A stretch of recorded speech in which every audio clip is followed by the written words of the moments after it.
Good morning and welcome to വർത്തമാനം. ഇന്നത്തെ പ്രധാനപ്പെട്ട പത്രവാർത്തകൾ. തെറ്റുകൾ ആവർത്തിക്കപ്പെടുന്നത് ചരിത്രത്തിൽ വിരളമല്ല. പക്ഷേ ഏറ്റവും വലിയ ശ്രമങ്ങൾക്ക് ശേഷവും ഏറ്റവും വലിയ തെറ്റുകൾ, ഒരുപക്ഷെ രാജ്യാന്തരമായി തന്നെ ഇത് ആവർത്തിക്കില്ല എന്ന് പ്രതിജ്ഞയെടുത്ത തെറ്റുകൾ അധികം വൈകാതെ തന്നെ ആവർത്തിക്കുമ്പോൾ അത്തരം കുറ്റകൃത്യങ്ങൾ കൂടുതൽ അപമാനമായി ഒരു ജനതയുടെ മേൽ പതിക്കുന്നു. അപ്രകാരം ഒരു കുറ്റകൃത്യത്തിൻ്റെ ആവർത്തനം തനിയാവർത്തനം എന്നാണ് പറയേണ്ടത്. അപമാന സ്വഭാവത്തോടെ ഒരു ജനതയുടെ മേൽ പതിക്കുന്ന വാർത്തയാണ്, ദുഃഖകരമായ വാർത്തയാണ്.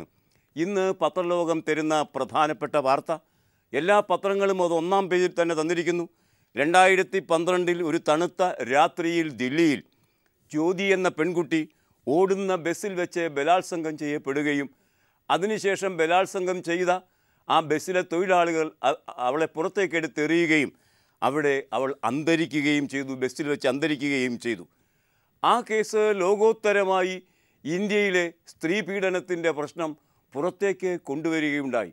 ഇന്ത്യ മുഴുവൻ ഒരു പെൺകുട്ടിയുടെ ജീവന് വേണ്ടി പ്രാർത്ഥിച്ചുകൊണ്ടേയിരുന്ന 6 ദിവസങ്ങൾ പിന്നിട്ട ശേഷം സിംഗപ്പൂരിലെ എലിസബത്ത് രാജ്ഞിയുടെ പേരിലുള്ള ആശുപത്രിയിൽ വെച്ച് ആ പെൺകുട്ടി അന്ത്യശ്വാസം വലിക്കുകയുണ്ടായി. അത് വലിയൊരു പ്രക്ഷോഭത്തിന് വഴിതെളിക്കുകയുണ്ടായി. ദില്ലിയിൽ പിന്നെ വന്ന രാഷ്ട്രീയ ഭാവപ്പകർച്ചയ്ക്ക് മുഴുവൻ അടിസ്ഥാന ഹേതുവായി ആ സംഭവം മാറിത്തീരുകയും ചെയ്തുവെന്ന് നമുക്കറിയാം. ഉടനടി ആരംഭിക്കില്ല അത് ഇന്ത്യയിൽ എവിടെയും എന്ന് നാം പ്രത്യാശിച്ചെങ്കിൽ തെറ്റി. 3 വർഷങ്ങൾക്ക് ശേഷം അതേ നിലവാരത്തിൽ, ഏകദേശം അതേ സാഹചര്യത്തിൽ, അതേപോലെയുള്ള ഒരു രാത്രിയിൽ ഒരു ബസ്സിൽ ഒരു പെൺകുട്ടിയും പെൺകുട്ടിയുടെ അമ്മയും പീഡനത്തിന് ഇരയാകുന്നതിൻ്റെ ഭാഗമായി നടന്ന ചെറുത്തുനിൽപ്പിൽ പെൺകുട്ടിയെയും അമ്മയെയും ബസ്സിലെ ജീവനക്കാർ പുറത്തേക്ക് എടുത്തെറിയുകയും പെൺകുട്ടി അവിടെ വെച്ച് തൽക്ഷണം ചോര വാർന്ന് മരിക്കുകയും അമ്മ ഗുരുതരാവസ്ഥയിൽ ആശുപത്രിയിൽ ആക്കപ്പെടുകയും ചെയ്തിരിക്കുന്ന വാർത്ത ഇന്ന് പത്രങ്ങൾ റിപ്പോർട്ട് ചെയ്യുമ്പോൾ 3 വർഷത്തിന് ശേഷം ഒരു അതേ നിലവാരത്തിലുള്ളൊരു ആവർത്തനം, തനിയാവർത്തനം, തെറ്റിൻ്റെ തനിയാവർത്തനം സംഭവിക്കുന്നു എന്നാണ് നാം കാണുന്നത്. കേരള കൗമുദിയുടെ ലീഡ് വാർത്ത കാണുക. കേരള കൗമുദിയുടെ ലീഡ് വാർത്ത നിങ്ങൾ കാണണമെന്ന് ഞങ്ങൾ ആഗ്രഹിക്കുന്നുണ്ടെങ്കിലും ഇന്ന് സ്റ്റുഡിയോയിലുള്ള ക്യാമറയിലുള്ള ചില സാങ്കേതിക പിഴവുകളുടെ പശ്ചാത്തലത്തിൽ പത്രമോ അതുപോലെ ആ നിലവാരത്തിലുള്ള ദൃശ്യങ്ങളോ നിങ്ങളെ കാട്ടിത്തരാൻ കഴിയാത്തതിൽ ഞങ്ങൾക്ക് ദുഃഖമുണ്ട്. വാർത്ത വായിക്കുകയും വാർത്ത കേൾക്കുകയും ചെയ്യാവുന്ന അവസ്ഥയാണിപ്പോൾ നിൽക്കുന്നത്. കേരള കൗമുദിയുടെ ആ ലീഡ് വാർത്ത ഇങ്ങനെയാണ്: പഞ്ചാബിലും നിർഭയ മോഡൽ പീഡനം, ബസ്സിൽ നിന്ന് എടുത്തെറിഞ്ഞ പെൺകുട്ടി കൊല്ലപ്പെട്ടു, അമ്മ ഗുരുതരാവസ്ഥയിൽ, 3 പേർ അറസ്റ്റിൽ, ബസ്സിൻ്റെ ഉടമകൾ മുഖ്യമന്ത്രി ബാദലിൻ്റെ കുടുംബമാണ്. മുഖ്യമന്ത്രിയുടെ കുടുംബമാണ് ബസ്സിൻ്റെ ഉടമസ്ഥാവകാശം പറയുന്നത്. പഞ്ചാബിൽ ഓടിക്കൊണ്ടിരുന്ന ബസ്സിൽ മാനഭംഗ ശ്രമം തടയാൻ ശ്രമിച്ച പെൺകുട്ടിയെയും അമ്മയെയും അക്രമികൾ പുറത്തേക്ക് വലിച്ചെറിഞ്ഞ സംഭവത്തിൽ പ്രതിഷേധം ശക്തമാകുന്നു. റോഡിൽ തലയടിച്ച് വീണ 14-കാരി കൊല്ലപ്പെട്ടു. 38-കാരിയായ അമ്മ ഗുരുതരമായ പരിക്കുകളോടെ ചികിത്സയിലാണ്. രാജ്യത്തെ ഞെട്ടിച്ച ദില്ലി നിർഭയ കൂട്ടക്കൊല മാനഭംഗത്തിന് സമാനമായി സംഭവം നടന്ന ബസ് പഞ്ചാബ് മുഖ്യമന്ത്രി പ്രകാശ് സിംഗ് ബാദലിൻ്റെ കുടുംബത്തിൻ്റേതാണ് എന്ന് വ്യക്തമായതോടെ കേസിന് രാഷ്ട്രീയ മാനവും കൈവന്നിരിക്കുന്നു. എങ്കിലും പഞ്ചാബിലെ മുഖ്യമന്ത്രി പറയുന്നത് ഒരിക്കലും നടക്കാൻ പാടില്ലാത്ത സംഭവമാണ് നടന്നത്. ഞാനതിൽ ദുഃഖിക്കുന്നു, ലജ്ജിക്കുന്നു. ബസ് തൻ്റെ കുടുംബത്തിൻ്റേതാണെന്ന് സ്ഥിരീകരിച്ച പഞ്ചാബ് മുഖ്യമന്ത്രി പ്രകാശ് സിംഗ് ബാദൽ ഒരിക്കലും നടക്കാൻ പാടില്ലാത്ത സംഭവമാണ് നടന്നത് എന്ന് പറയുന്നുണ്ട്. എങ്കിലും ജ്യോതി എന്ന പെൺകുട്ടിയെ മുൻനിർത്തി നിർഭയ എന്ന പ്രസ്ഥാനം ആരംഭിച്ച രാജ്യത്തിന് 3 വർഷത്തിനുള്ളിൽ അതിനേക്കാൾ ഹീനമായ മറ്റൊരു തനിയാവർത്തന കുറ്റകൃത്യം സംഭവിക്കുമെന്ന് പ്രതീക്ഷിക്കാൻ കഴിയുമായിരുന്നില്ല.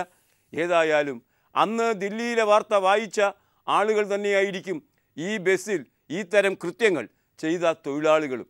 പക്ഷേ ആരും അടിസ്ഥാന പാഠങ്ങൾ പഠിക്കുന്നില്ല ഇതിൽ നിന്ന് എന്നാണ് ഈ സംഭവം നമ്മെ പേർത്തും ഓർമ്മിപ്പിക്കുന്നത്.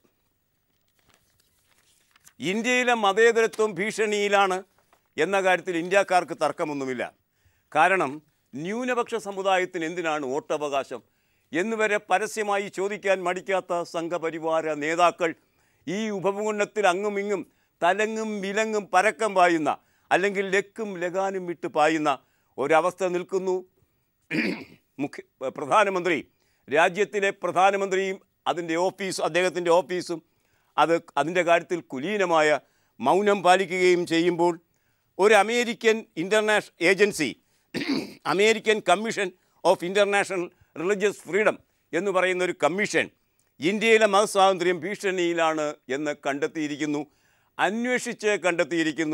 സിറാജ് എന്ന പത്രം ആ വാർത്ത ലീഡ് വാർത്തയാക്കിയിരിക്കുന്നു. മതസ്വാതന്ത്ര്യം ഭീഷണിയിൽ, വർഗീയാക്രമണങ്ങൾ വർദ്ധിച്ചതായി US റിപ്പോർട്ട്. ഇന്ത്യയിലെ മതസ്വാതന്ത്ര്യം കടുത്ത ഭീഷണി നേരിടുന്നു എന്ന് വെളിപ്പെടുത്തലുമായി അമേരിക്കൻ കമ്മീഷൻ റിപ്പോർട്ട്. കഴിഞ്ഞ 3 വർഷങ്ങൾക്കുള്ളിൽ ഇന്ത്യയിൽ മതപ്രേരിതവും വർഗീയവുമായ കലാപങ്ങൾ വർദ്ധിച്ചതായി US commission of international religious freedom പുറത്തുവിട്ട റിപ്പോർട്ട് ചൂണ്ടിക്കാട്ടുന്നു. ഖർവാപ്പസിയുടെ ഭാഗമായി ക്രിസ്തുമസ് ദിനത്തിൽ ഉത്തർപ്രദേശിൽ 4000 ക്രിസ്ത്യൻ കുടുംബങ്ങളെയും 1000 മുസ്ലിം കുടുംബങ്ങളെയും ഹിന്ദുമതത്തിലേക്ക് പരിവർത്തനം ചെയ്യിക്കുമെന്ന് കഴിഞ്ഞ ഡിസംബറിൽ സംഘപരിവാര സംഘടനകൾ അറിയിച്ചിരുന്നു. ഇതിനായി വൻ പണപ്പിരിവ് നടത്തുകയും ചെയ്തു. ക്രിസ്ത്യൻ വിഭാഗത്തിൽപ്പെട്ട ഒരാളെ മതപരിവർത്തനം ചെയ്യുന്നതിന് 2 ലക്ഷം രൂപയും മുസ്ലിം വിഭാഗത്തിൽപ്പെട്ടവർക്ക് 5 ലക്ഷം രൂപയും ചെലവ് വരുമെന്നാണ് VSP പറയുന്നത്. ചില്ലറ പണമല്ല പിരിക്കേണ്ടി വരുന്നത്. 2ഉം 5ഉം ലക്ഷങ്ങൾ ഓരോരുത്തർക്കും നൽകിയാണ് മതപരിവർത്തനം നടത്തുന്നത് എന്ന് പറഞ്ഞാൽ മതമല്ല മറിച്ച് പണം തന്നെയാണ് ഇക്കാര്യത്തിൽ പ്രധാന ഗെയിം കളിക്കുന്നത് എന്ന് വ്യക്തം. നിർബന്ധിത മതപരിവർത്തനത്തിനെതിരെ രാജ്യത്തെ 12 സംസ്ഥാനങ്ങളിൽ നിയമമുണ്ടെങ്കിലും അതെല്ലാം ഏകപക്ഷീയമാണ് എന്ന് US സമിതി ചൂണ്ടിക്കാട്ടുന്നു. ഹിന്ദുമതത്തിൽ നിന്ന് മറ്റു മതങ്ങളിലേക്ക് പരിവർത്തനം മാത്രമാണ് അത് തടയുന്നത് എന്നും സമിതി വ്യക്തമാക്കിയിരിക്കുന്നു. ഏതായാലും ഇന്ത്യയുടെ മതസ്വാതന്ത്ര്യം ഭീഷണിയിലാണ് എന്ന് അമേരിക്ക അവതരിപ്പിച്ച ഒരു കമ്മീഷൻ അസന്നിഗ്ധമായി പ്രഖ്യാപിക്കുമ്പോൾ ഇന്ത്യ ഗവൺമെൻറ് കമ്മീഷൻ്റെ ആ നിലപാടിനോട് എന്ത് നിലപാടാണ് കൈക്കൊണ്ടിരിക്കുന്നത്? ഹിന്ദു എന്ന പത്രം അത് 1-ാം പേജിൽ ആദ്യ വാർത്തയായി തരുന്നത് കാണുക. Government rejects US panel's report on religious freedom.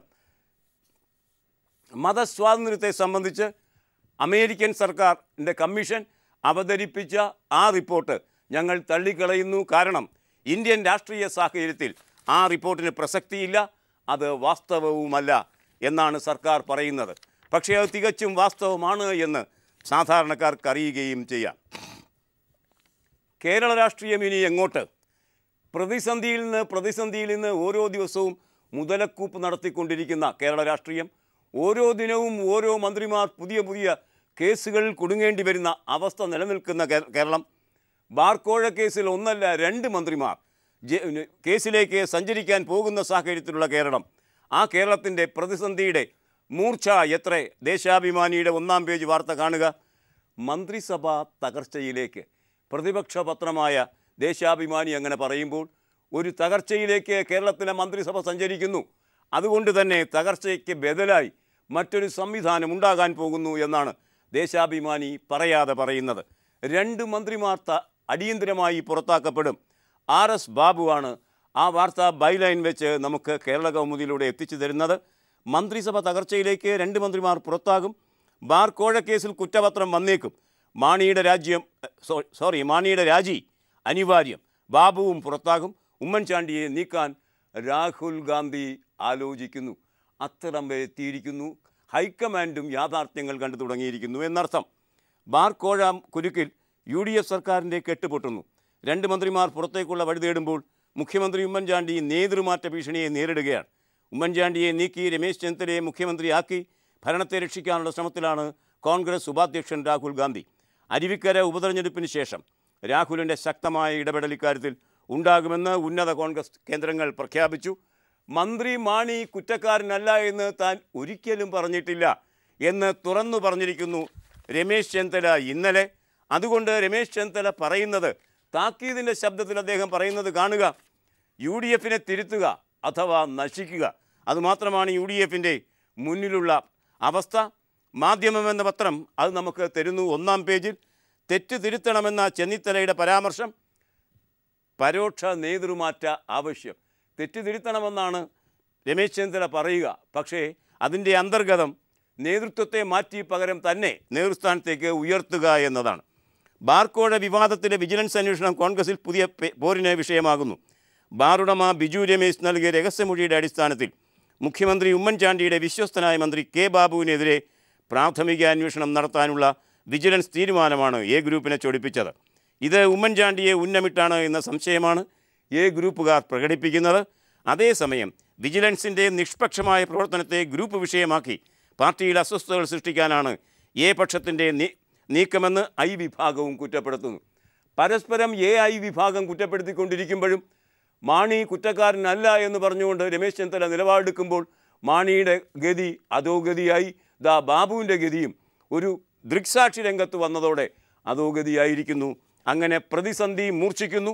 നേതൃമാറ്റം ഉറപ്പാക്കപ്പെടുന്നു. കാരണം ഹൈക്കമാൻഡ് പോലും നേതൃമാറ്റത്തെക്കുറിച്ച് ആലോചിക്കുന്നു എന്നാണ് അർത്ഥം. പകൽ സ്ലീപ്പർ ക്ലാസ്സിൽ യാത്ര ചെയ്യുന്നവർക്ക് ഒരു വലിയ തിരിച്ചടി. ആ തിരിച്ചടി ഇന്നു മുതൽ തന്നെ നടപ്പാക്കപ്പെടും. അവർ കൂടുതൽ പണം കൊടുത്താൽ മാത്രമേ പകൽ സമയങ്ങളിൽ സ്ലീപ്പർ ക്ലാസ്സുകളിൽ യാത്ര ചെയ്യാൻ കഴിയുകയുള്ളൂ എന്ന തീരുമാനം റെയിൽവേ കൈക്കൊണ്ടിരിക്കുന്നത്. രാഖി രാമാനുമാണ് ആ തീരുമാനം നടപ്പാക്കപ്പെടാൻ പോകുന്നത്. ദേശാഭിമാനിയ റിപ്പോർട്ട് തരുന്നത് കാണുക. സ്ലീപ്പർ ക്ലാസ് യാത്രക്കാർക്ക് തിരിച്ചടി. ഇന്നു മുതൽ കുറഞ്ഞത് 200 കിലോമീറ്ററിൻ്റെ നിരക്ക് നൽകണം. 200 കിലോമീറ്ററിൻ്റെ നിരക്ക് നൽകിയാൽ മാത്രമേ പകൽ സ്ലീപ്പർ ക്ലാസ്സിൽ സഞ്ചരിക്കാൻ കഴിയുകയുള്ളൂ. അങ്ങനെ ഒറ്റയടിക്ക് വലിയ വ്യത്യാസമാണ്, വില വ്യത്യാസമാണ് ടിക്കറ്റിൻ്റെ കാര്യത്തിൽ വരാൻ പോകുന്നത്. പകൽ റിസർവ് ചെയ്യാതെ സ്ലീപ്പർ ക്ലാസ്സിൽ ട്രെയിൻ യാത്ര ചെയ്യുന്നവർ മിനിമം 200 കിലോമീറ്റർ ദൂരത്തിൻ്റെ നിരക്കും റിസർവേഷൻ നിരക്കും നൽകണമെന്ന് റെയിൽവേ. പകൽ സ്ലീപ്പർ ടിക്കറ്റ് എടുത്ത് യാത്ര ചെയ്യുന്നവരെ പ്രതിസന്ധിയിലാക്കുന്ന ഈ തീരുമാനം വെള്ളിയാഴ്ച മുതൽ പ്രാബല്യത്തിൽ വരുമെന്ന് റെയിൽവേ അറിയിച്ചിരിക്കുന്നു എന്നാണ് ഈ വാർത്ത നമ്മോട് പറയുന്നത്. കൈവെട്ട് കേസ് NIA ഏറ്റെടുത്ത കേസിൻ്റെ കാര്യത്തിൽ അഖിലേന്ത്യാ നിലവാരത്തിൽ തന്നെ ഒരു വിധി വന്നിരിക്കുന്നു. NIAയുടെ അന്വേഷണത്തിൽ കീഴിൽ നടന്ന ആ കേസിൻ്റെ വിധിന്യായം മാതൃഭൂമി അടക്കം എല്ലാ പത്രങ്ങളും റിപ്പോർട്ട് ചെയ്തിരിക്കുന്നു. മാതൃഭൂമിയാകട്ടെ അത് സവിശേഷമായി ലീഡ് വാർത്തയാക്കിയിരിക്കുന്നു. കൈവെട്ട് കേസ് 13 പ്രതികൾ കുറ്റക്കാർ, 10 പേർക്കെതിരെ തീവ്രവാദ വിരുദ്ധ നിയമം, 18 പേരെ വെറുതെ വിട്ടു. തൊടുപുഴ ന്യൂമാൻ കോളേജിൽ അധ്യാപകനായിരുന്ന TJ ജോസഫിൻ്റെ കൈപ്പത്തി വെട്ടിമാറ്റിയ കേസിൽ പോപ്പുലർ ഫ്രണ്ട് പ്രവർത്തകരായ 13 പ്രതികൾ കുറ്റക്കാരാണ് എന്ന് കോടതി. NIA സമർപ്പിച്ച കുറ്റപത്രത്തിൽ ഉൾപ്പെട്ട 31 പേരിൽ 18 പേർ കുറ്റക്കാരല്ല എന്ന് കണ്ടെത്തി. NIA കോടതി ജഡ്ജി P ശശിധരൻ വെറുതെ വിട്ടു. കുറ്റക്കാരെന്ന് കണ്ടെത്തിയവരിൽ 10 പേർക്ക് ഭീകരവാദ വിരുദ്ധ നിയമപ്രകാരമുള്ള കുറ്റവും ചുമത്തിയിട്ടുണ്ട്. പ്രതികളെ ഒളിപ്പിച്ചു എന്ന കുറ്റമാണ് 3 പേരുടെ പേരിലുള്ളത്. മെയ് 5-ന് പ്രതികൾക്ക് പറയാനുള്ളത് കേട്ട ശേഷം പിന്നീടായിരിക്കും ശിക്ഷ പ്രഖ്യാപിക്കുക. ആക്രമണത്തിൽ നേരിട്ട് പങ്കാളികളായവരെയും കുറ്റവാളികളെ ഒളിപ്പിക്കുകയോ സഹായിക്കുകയോ ചെയ്തവരെയുമാണ് കുറ്റക്കാരായി കണ്ടെത്തിയിരിക്കുന്നത്. 18 പേരെ വെറുതെ വിട്ടുവെങ്കിലും NIA അന്വേഷിച്ച് കുറ്റപത്രം സമർപ്പിച്ച ഈ കേസ് വളരെ വേഗം തന്നെ വിചാരണ ചെയ്ത് തീർത്ത് അതിന് ശിക്ഷയും വിധിക്കപ്പെട്ടിരിക്കുന്നു. ശിക്ഷ പിന്നീടേ പ്രഖ്യാപിക്കപ്പെടുകയുള്ളൂ. ഇന്നലെ പ്രഖ്യാപിക്കപ്പെട്ടില്ല. ഏതായാലും 13 പ്രതികൾ കുറ്റക്കാരാണെന്ന് കണ്ടെത്തിയ സ്ഥിതിക്ക് ആ 13 പ്രതികളും ശിക്ഷിക്കപ്പെടും എന്ന് വ്യക്തം. ഇരയാക്കിയത് സർക്കാരും പോലീസും. പ്രൊഫസർ TJ ജോസഫിൻ്റെ ചിത്രമടക്കം തരുന്ന ആ വാർത്ത കാണുക. അന്നത്തെ സർക്കാരും പോലീസും അക്രമകാരികൾക്ക് തന്നെ ഇരയാക്കി കൊടുക്കുകയായിരുന്നുവെന്ന് പ്രൊഫസർ TJ ജോസഫ് പറഞ്ഞു. തൻ്റെ കൈവെട്ടിയവർക്ക് മനസാക്ഷിയുടെ കോടതിയിൽ നേരത്തെ മാപ്പ് കൊടുത്തതാണ്. വിധി തന്നെ ഒരു തരത്തിലും ബാധിക്കുന്നതല്ല എന്ന് പ്രൊഫസർ ജോസഫ് പറഞ്ഞു. കൈവെട്ട് കേസിലെ വിധിയെക്കുറിച്ച് കോട്ടയത്ത് പ്രതികരിക്കുകയായിരുന്നു അദ്ദേഹം. സംഭവത്തിൽ ആരും പരാതിപ്പെടാതെ സർക്കാർ സ്വയം കേസെടുക്കുകയായിരുന്നു. പോലീസിനെ ഭയന്നല്ല, ആക്രമണകാരികളെ ഭയന്നാണ് ഒളിവിൽ പോയത്. എൻ്റെ ചിത്രം പരിചയപ്പെടുത്തിയത് പോലീസാണ്. ശമ്പളം വാങ്ങി ഏൽപ്പിച്ച ജോലി ചെയ്യുകയായിരുന്നു ഞാൻ. ഒരു കൂട്ടം ആളുകൾ ബഹളം വെച്ചതിൻ്റെ പേരിലാണ് കേസെടുത്ത് അറസ്റ്റ് ചെയ്തത്. വിവാദമുണ്ടായപ്പോൾ ഏതെങ്കിലും വിദഗ്ധനെ വെച്ച് അന്വേഷിക്കാമായിരുന്നു. മുമ്പ് ഏറെ വിവാദമായ മതമില്ലാത്ത ജീവൻ എന്ന പാഠം എഴുതിയ ആൾ ശിക്ഷിച്ചോ, കേസെടുത്തോ? എൻ്റെ അനുഭവം ഇനി മറ്റൊരു പൗരനും ഉണ്ടാകരുത് എന്ന് പറയുമ്പോൾ നാം ഇപ്പോൾ ഓർക്കേണ്ടത് ഈ മനുഷ്യൻ്റെ യഥാർത്ഥ അനുഭവം എന്തായിരുന്നു. പ്രൊഫസർ TJ ജോസഫിൻ്റെ കൈ നഷ്ടപ്പെട്ടു. കൈ മാത്രമല്ല, അതിനെ ചുറ്റിപ്പറ്റി നിന്ന് അദ്ദേഹത്തിൻ്റെ അമ്മ, അദ്ദേഹത്തിൻ്റെ പെങ്ങളുടെ മക്കൾ, ഭാര്യ അടക്കമുള്ള എല്ലാവരുടെയും ഒന്ന് ആലോചിച്ച് നോക്കൂ. അവരൊക്കെ ദുരന്ത പ്രളയത്തിൽ ആണ്ടുപോവുകയാണ് ചെയ്തത്. അദ്ദേഹത്തിന് ജോലി പോയി, ജീവിക്കാൻ നിർവാഹമില്ലാത്ത സാഹചര്യം വന്നു. തീർന്നില്ല, ഈ സമ്മർദ്ദങ്ങളുടെ ഭാഗമായി അദ്ദേഹത്തിൻ്റെ ഭാര്യ തൂങ്ങി മരിക്കുക കൂടി ചെയ്തു. ഇപ്രകാരം ഒരു കുടുംബം തന്നെ തകർന്ന് തരിപ്പണമായ സാഹചര്യം സൃഷ്ടിക്കുമ്പോൾ ഏത് പ്രവാചകൻ്റെ നന്മയാണ് ഈ വിഭാഗം ആൾക്കാർ ഉദ്ഘോഷിച്ചത് എന്ന് ഇപ്പോഴെങ്കിലും അവർ ആലോചിച്ചില്ലെങ്കിൽ ജീവിതത്തിൽ ഒരിക്കലും അവർ ആലോചിക്കില്ല. ഏതായാലും TJ ജോസഫ് എന്താ പറയുക, അദ്ദേഹത്തിൻ്റെ എല്ലാ അദ്ദേഹത്തിൻ്റെ എല്ലാ സഹനങ്ങളിലൂടെയും അതിലൂടെ കടന്ന് അദ്ദേഹം ഉയർത്തെഴുന്നേറ്റിരിക്കുന്ന അവസ്ഥയാണ് ഈ വാർത്ത നമ്മോട് പറയുന്നത്. അതുകൊണ്ട് തന്നെ ഉയർത്തെഴുന്നേറ്റവൻ വിശുദ്ധനായിരിക്കും, അവൻ എല്ലാവരോടും പൊറുക്കും. TJ ജോസഫും എല്ലാവരോടും പൊറുത്തിരിക്കുന്നു.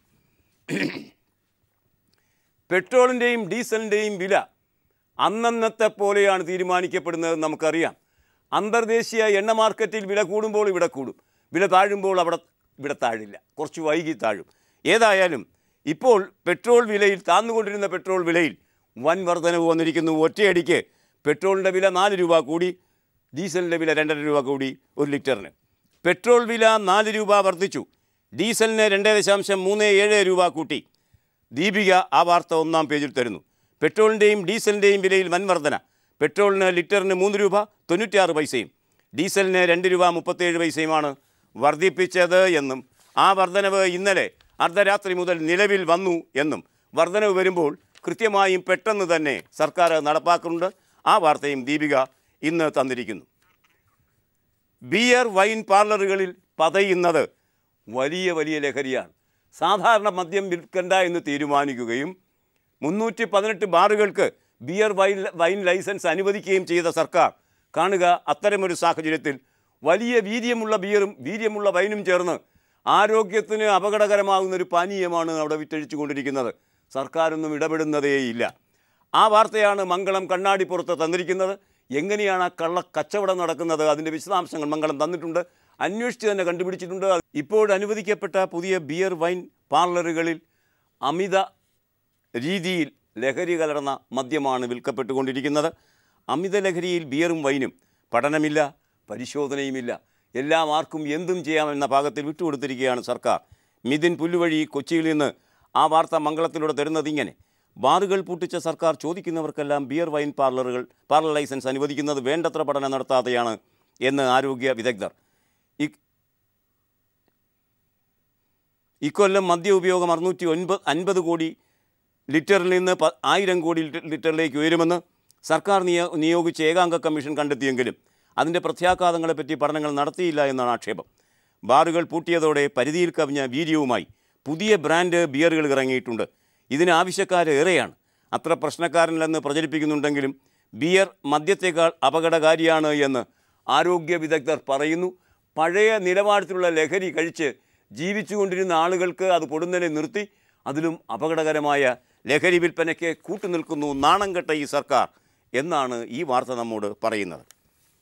മലാലയ്ക്ക് നേരെ ആക്രമണം നടത്തിയവരെ പാക് ഭരണകൂടം ശിക്ഷിച്ചു. സാത്തിലെ ഭീകരവിരുദ്ധ കോടതിയാണ് അവരെ ശിക്ഷിച്ചത്. പ്രൊഫസർ TJയുടെ ഈ അദ്ദേഹത്തിനെതിരെ ആക്രമണം നടത്തിയവർക്കെതിരെയുള്ള വിധി വന്ന ദിവസം തന്നെയാണ് മലാലയുടെ നേർക്ക് ആക്രമണം നടത്തിയ ഭീകരന്മാർക്കെതിരെയുള്ള ഭരണകൂട ശിക്ഷയുടെ വാർത്തയും വരുന്നത്. മലാലയ്ക്ക് നേരെ ആക്രമണം, 10 താലിബാൻ ഭീകരർക്ക് 25 വർഷം തടവ്. മുഖ്യപ്രതികളും കൂട്ടാളികളും ഇപ്പോഴും ഒളിവിൽ. സമാധാന നൊബേൽ ജേതാവായ മലാല യൂസഫായിക്ക് നേരെ 3 വർഷം മുമ്പുണ്ടായ ആക്രമണവുമായി ബന്ധപ്പെട്ട് അറസ്റ്റിലായ 10 താലിബാൻ ഭീകരർക്ക് 25 വർഷം തടവ്. പാകിസ്ഥാനിലെ ഖൈബർ പക്തൂൺ പ്രവിശ്യയിലുള്ള സ്വാത്ത് ജില്ലയിലെ ഭീകരവിരുദ്ധ കോടതിയുടേതാണ് വിധി. 2012 ഒക്ടോബർ 9 നടന്ന ആക്രമണത്തിൽ മുഖ്യപ്രതിയായി കണ്ടെത്തിയിരുന്ന ഭീകരൻ അദാവുല്ലു ഖാനും കുട്ടാളികളും അഫ്ഗാനിലെ ഒളിവിലാണ് എന്ന് പോലീസ് പറയുന്നു. ഇതേ സമയം മനുഷ്യാവകാശ പ്രവർത്തകർ വീണ്ടും പാകിസ്ഥാനിൽ വെടിവെച്ച് കൊല്ലപ്പെടുന്നു. കറാച്ചിയിൽ പ്രൊഫസർ വെടിയേറ്റ് മരിച്ചു. മുൻപ് മനുഷ്യാവകാശ പ്രവർത്തകയായ ഒരു പത്രപ്രവർത്തക വെടിയേറ്റ് മരിച്ച കാര്യം കഴിഞ്ഞ ആഴ്ച അവിടെ നിന്ന് റിപ്പോർട്ടുണ്ടായിരുന്നു. ഇപ്പോഴിതാ ഒരു പ്രൊഫസറും വെടിയേറ്റ് കൊല്ലപ്പെട്ടിരിക്കുന്നു. മനുഷ്യാവകാശ പ്രവർത്തക സബീൻ മെഹമ്മൂദ് വെടിയേറ്റ് മരിച്ചതിൻ്റെ ഞെട്ടൽ മാറും മുമ്പ് പാകിസ്ഥാനിലെ സർവകലാശാല അധ്യാപകനെയും അജ്ഞാതരായ അക്രമികൾ വെടിവെച്ചു കൊന്നു. ഏതായാലും പാകിസ്ഥാനെ സംബന്ധിച്ചിടത്തോളം ഇന്ത്യ മാതിരിയോ കേരളം മാതിരിയോ അല്ല, അക്രമം അവിടെ അവസാനിക്കാനേ പോകുന്നില്ല. കേരളത്തിൽ പുതിയ 30 മുനിസിപ്പാലിറ്റികൾ കൂടി വരുന്നു. ആ വാർത്തയാണ് മലയാള മനോരമ ഇന്ന് വലിയ വാർത്തയായി നമുക്ക് തന്നിരിക്കുന്നത്. 1-ാം പേജിലെ 2ാമത്തെ വാർത്തയാണ് തരുന്നത്. പുതിയ മുനിസിപ്പാലിറ്റികൾ 30 എണ്ണമാണ് വരുന്നത്. കഴക്കൂട്ടവും കൊട്ടാരക്കരയും മുനിസിപ്പാലിറ്റിയാകും. നവംബർ 1 മുതൽ പ്രാബല്യത്തിൽ വരും. പുതിയതായി വരുന്നത് 30 മുനിസിപ്പാലിറ്റികൾ. കണ്ണൂർ കോർപ്പറേഷനും 30 മുനിസിപ്പാലിറ്റികളും രൂപീകരിച്ചുള്ള അന്തിമ വിജ്ഞാപനത്തിൽ ഗവർണർ ഒപ്പുവെച്ചു. തദ്ദേശ സ്ഥാപനങ്ങളിൽ പുതിയ ഭരണസമിതികൾ നിലവിൽ വരുന്ന നവംബർ 1 മുതൽ ഇവ നിലവിൽ വരുമെന്ന് മന്ത്രി മഞ്ഞളാംകുഴി അറിയിച്ചു. തലസ്ഥാനത്ത് കഴക്കൂട്ടമാണ് മുനിസിപ്പാലിറ്റി ആകുന്നത്.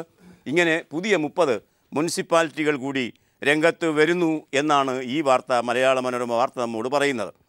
ഇനി BSNL സൗജന്യ വിളി. BSNL BSNLിലേക്ക് വിളിക്കാൻ കഴിയുന്ന അവസ്ഥ ഇപ്പോഴുണ്ടോ എന്ന് ചോദിച്ചാൽ പലപ്പോഴും വിളികൾ മുറിഞ്ഞു പോകുന്ന ദുരനുഭവമാണ് അതിൻ്റെ ഉപഭോക്താക്കൾക്കുള്ളതെങ്കിലും സൗജന്യ വിളി അനുവദിച്ച് BSNL പുതിയതായി രാത്രി വിളികൾ മുഴുവൻ സൗജന്യമാക്കുന്നു. BSNL മലയാള മനോരമ അത് 1-ാം പേജിൽ പ്രാധാന്യത്തോടെ തരുന്നത് കാണുക. BSNL ലാൻഡ് ഫോണുകളിൽ നിന്ന് രാജ്യത്തെ ഏത് ഫോണിലേക്കും ഇന്ന് രാത്രി മുതൽ സൗജന്യമായി വിളിക്കാം. രാത്രി 9 മുതൽ രാവിലെ 7 വരെയാണ് സൗജന്യം. പുതിയ കണക്ഷനുകൾ പരമാവധി സമാഹരിക്കാൻ ഉദ്ദേശിച്ച് ഇന്നു മുതൽ ലാൻഡ് ഫോൺ കണക്ഷനും ബ്രോഡ്ബാൻഡ് കണക്ഷനും സൗജന്യമായി നൽകുകയും ചെയ്യും. എന്ന് പറഞ്ഞാൽ രാത്രി 7 മണി മുതൽ രാവിലെ 7 വരെ, രാത്രി 9 മണി മുതൽ രാവിലെ 7 വരെ രാജ്യത്തെവിടെയുമുള്ള BSNL ഫോണിലേക്ക് സൗജന്യമായി നമുക്ക് വിളിക്കാൻ കഴിയും എന്നാണ് ഈ വാർത്ത നമ്മോട് പറയുന്നത്. കേരളത്തിൽ CPM സെക്രട്ടേറിയറ്റ് രൂപീകരിച്ചു. ആ രൂപീകരിച്ച സെക്രട്ടേറിയറ്റിൽ അവിടെ മത്സരമുണ്ടായി എന്നും തെരഞ്ഞെടുപ്പിലൂടെയാണ് പുതിയ സെക്രട്ടേറിയറ്റ് രൂപം കൊണ്ടതെന്നുമൊക്കെ പത്രക്കാർ വാർത്ത എഴുതിയിരുന്നു. വാർത്ത എഴുതുകയല്ല, അതിൻ്റെ വിശദാംശങ്ങളടക്കം അവർ എഴുതിയിരുന്നു. അത്തരമൊരു സാഹചര്യത്തിൽ പാർട്ടി സെക്രട്ടറി അടക്കം പറഞ്ഞിരുന്നത്, കോടിയേരി ബാലകൃഷ്ണനടക്കം പറഞ്ഞിരുന്നത്, അങ്ങനെ മത്സരമൊന്നും ഉണ്ടായിരുന്നില്ല, ഏകകണ്ഠമായിട്ടാണ് തെരഞ്ഞെടുപ്പ് നടന്നത്, അതിൽ ഞങ്ങൾ അഭിമാനിക്കുന്നു എന്നൊക്കെ അദ്ദേഹം പത്രക്കാരോട് പറയുമ്പോൾ അദ്ദേഹത്തിൻ്റെ കൂടി ദേശീയ സെക്രട്ടറി ആയിരിക്കുന്ന സീതാറാം യെച്ചൂരി സമ്മതിക്കുന്നു. കേരളത്തിലെ സെക്രട്ടേറിയറ്റ് രൂപീകരണത്തിൽ തെരഞ്ഞെടുപ്പ് നടക്കുകയുണ്ടായി, മത്സരം നടക്കുകയുണ്ടായി എന്ന് മാത്രമല്ല, അങ്ങനെ മത്സരം നടക്കുന്നത് ആഭ്യന്തര ജനാധിപത്യത്തിൻ്റെ കരുത്തിനെയാണ് തെളിയിക്കുന്നത് എന്ന് കൂടി അദ്ദേഹം പറയുമ്പോൾ കേരള സെക്രട്ടറി അക്കാര്യത്തിൽ ഒരു വഴിക്ക്, അഖിലേന്ത്യാ സെക്രട്ടറി മറ്റൊരു വഴിക്ക് എന്ന് വേണം കരുതാൻ. മാതൃഭൂമി വാർത്തയും വീക്ഷണവും പേജിൽ ആ വാർത്ത തന്നിരിക്കുന്നു. വോട്ടെടുപ്പിൽ തെളിഞ്ഞത് ഉൾപാർട്ടി ജനാധിപത്യം യെച്ചൂരി. കേരളത്തിൽ സംസ്ഥാന സെക്രട്ടേറിയറ്റ് രൂപവൽക്കരണത്തിനിടെ വോട്ടെടുപ്പുണ്ടായത് പാർട്ടിയിലെ സജീവമായ ഉൾപാർട്ടി ജനാധിപത്യത്തിൻ്റെ തെളിവാണ് എന്ന് CPM general secretary Sitaram Yechury. MPമാരുടെ പ്രാദേശിക വികസന ഫണ്ടിൽ നിന്നുള്ള വിഹിതം നേപ്പാളിലെ ഭൂകമ്പ ദുരിതാശ്വാസ പ്രവർത്തനങ്ങൾക്ക് വിനിയോഗിക്കാൻ കേന്ദ്ര സർക്കാർ സംവിധാനം ഏർപ്പെടുത്തണമെന്നും അദ്ദേഹം ആവശ്യപ്പെട്ടു. പാർലമെൻറ്റിൽ വാർത്താ സമ്മേളനത്തിനിടെയാണ് കേരളത്തിലെ സെക്രട്ടറി രൂപീകരണത്തെക്കുറിച്ച് ചോദ്യമേറുന്നത്. പാർട്ടിക്കുള്ളിൽ അഭിപ്രായം പറയാൻ അംഗങ്ങൾക്ക് അവകാശമുണ്ട് എന്നുകൂടി അദ്ദേഹം പറഞ്ഞു. ഏതായാലും സെക്രട്ടേറിയറ്റിൽ മത്സരം നടന്നു. മത്സരത്തിന് ശേഷമാണ് തെരഞ്ഞെടുപ്പ് നടന്നത് എന്ന് വ്യക്തമാക്കപ്പെട്ടിരിക്കുന്നു. റബ്ബർ ഇറക്കുമതി കർഷകർക്ക് ആശ്വാസം പകരുന്ന വാർത്തയാണ് ജന്മഭൂമി ലീഡാക്കിയിരിക്കുന്നത്. വലിയ ആശ്വാസമൊന്നുമില്ല. റബ്ബർ ഇറക്കുമതി തീരുവ 20% ആയിരുന്നത് 25%ആക്കി. കാർഷിക മേഖലയ്ക്ക് പുത്തൻ ഉണർവെന്ന് കർഷകരും വ്യാപാരികളും. കേന്ദ്ര സർക്കാർ റബ്ബറിൻ്റെ ഇറക്കുമതി തീരുവ 5% കൂട്ടി 25%ആക്കി. ലോക്സഭയിൽ ധനബില്ലിന്മേലുള്ള ചർച്ചയ്ക്കുള്ള മറുപടിയിൽ കേന്ദ്ര ധനമന്ത്രി അരുൺ ജെയ്റ്റ്ലിയാണ് ഈ വിവരം അറിയിച്ചത്. ഇനി ഇന്നത്തെ മുഖലേഖനങ്ങൾ.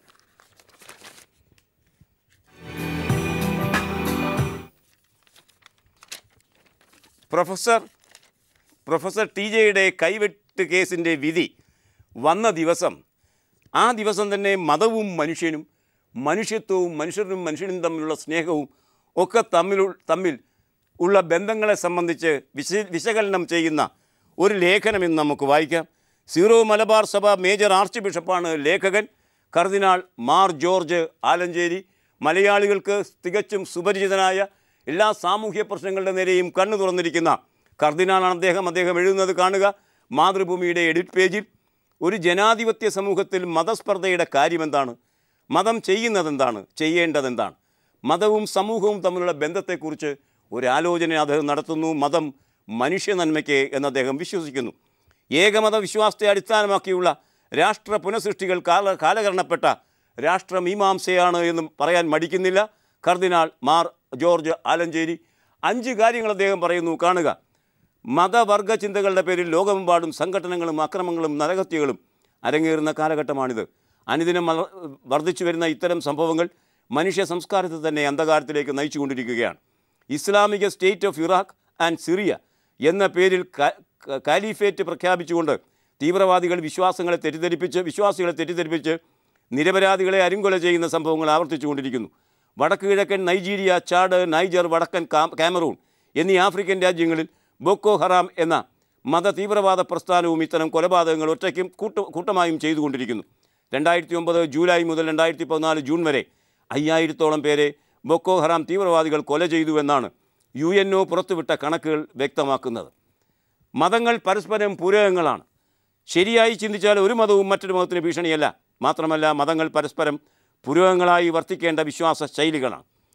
ഇന്ത്യയിലെ വിശാല വീക്ഷണത്തിൻ്റെ ഭാരതീയ ദർശനം അദ്ദേഹം പറയുന്നത് കാണുക. ഹൈന്ദവ മതത്തിൻ്റെ പേരിൽ രൂപം കൊണ്ടിട്ടുള്ള ഹിന്ദു തീവ്രവാദികളും യഥാർത്ഥ ഹിന്ദുമത വിശ്വാസികളും വിശ്വാസത്തെ ഉൾക്കൊണ്ടിട്ടില്ല എന്നതാണ് വസ്തുത. അപ്രസക്തമായ മതരാഷ്ട്രസങ്കല്പത്തെക്കുറിച്ചും അദ്ദേഹം പരിചിന്തിക്കുന്നു. ഏകമത വിശ്വാസത്തെ അടിസ്ഥാനമാക്കിയുള്ള രാഷ്ട്ര പുനഃസൃഷ്ടികൾ കാലഹരണപ്പെട്ട രാഷ്ട്രീയ മീമാംസയാണ്. യൂറോപ്യൻ രാജ്യങ്ങളിൽ ക്രിസ്തുമതത്തെ കൂട്ടുപിടിച്ച് മതരാഷ്ട്രങ്ങൾ രൂപവൽക്കരിച്ചു. രാജാക്കന്മാരും ക്രൈസ്തവ സഭ അധികാരികളും പല യൂറോപ്യൻ രാജ്യങ്ങളിലും കൈകോർത്തു. അതുവഴി ഇസ്ലാം, യഹൂദ മതങ്ങളോടുണ്ടായ അസഹനീയമായ അസഹിഷ്ണുത മനോഭാവവും ചക്രവർത്തിമാരുടെയും രാജാക്കന്മാരുടെയും നേതൃത്വം നടന്ന യുദ്ധങ്ങളും യൂറോപ്പിൽ ക്രൈസ്തവ സഭയുടെ ചരിത്രത്തിൽ കളങ്കം ചാർത്തുകയാണ് ചെയ്തത്. ഹൈന്ദവ സംസ്കാരത്തിൻ്റെ ഔന്നത്യം കാത്തുസൂക്ഷിക്കാനും ആർഷഭാരതത്തിലെ ഹൈന്ദവ ചിന്തകൾ പരിരക്ഷിക്കാനും നിങ്ങൾ ഭാരത സംസ്കാരത്തിൻ്റെ അന്തർധാരയിലേക്ക് തിരിച്ചു വരണം എന്ന് എല്ലാവരോടും അദ്ദേഹം ആഹ്വാനം ചെയ്യുന്നു. നാട്ടിൽ സർവ്വമത സൗഹാർദ്ദവും ഐക്യവും സമാധാനവും പരിപോഷിക്കാൻ അത് വഴി തുറക്കും എന്ന് അദ്ദേഹം പ്രത്യാശിക്കുകയും ചെയ്യുന്നു. ഈ പ്രത്യാശയോടെ ഇന്നത്തെ വർത്തമാനം നേരത്തെ സൂചിപ്പിച്ച ഈ സാങ്കേതിക കാരണങ്ങളാൽ ഇവിടെ ഇന്ന് അവസാനിക്കുകയാണ്. Have A nice weekend. Good bye.